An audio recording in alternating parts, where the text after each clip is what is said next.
Hello বন্ধুরা, আজকে আমি বাঁধাকপি দিয়ে চিকেন করে দেখাচ্ছি। আপনারা কি খেয়েছেন? যদি খেয়ে থাকেন জানাবেন। বাঁধাকপিটা আমি কুচি কুচি করে কেটে নিলাম। এদিকে তেলে গোটা গরম মশলা, তেজপাতা, শুকনো লঙ্কা দিলাম।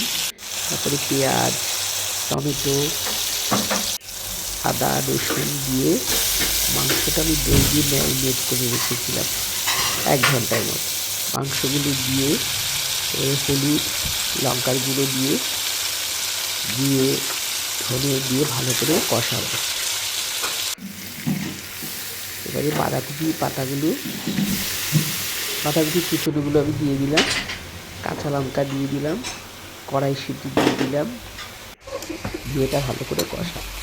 আপনারা শুধু একবার এটা খেয়ে দেখবেন, রুটি ভাত সব কিছুর সঙ্গে যাবে। খুব টেস্টি হয় খেতে। আমি তো বাড়িতে প্রায় বানাই।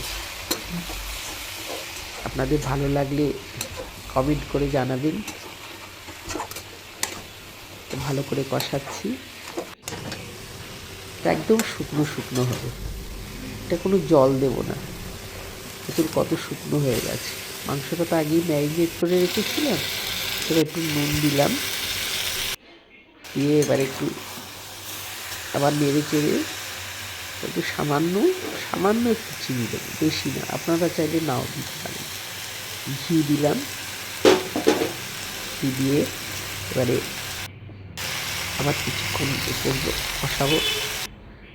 এবারে কস্তুরি মেথি দিলাম আর গরম মশলা।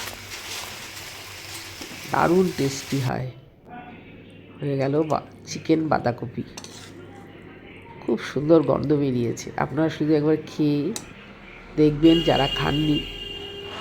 ভালো লাগলে আমাকে জানাবেন, ভালো না লাগলেও জানাবেন।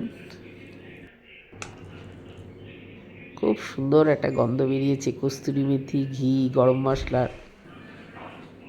গরম গরম ভাতের সাথে, রুটি পরোটার সাথে খেয়ে দেখবেন। আজকের মতো এখানে।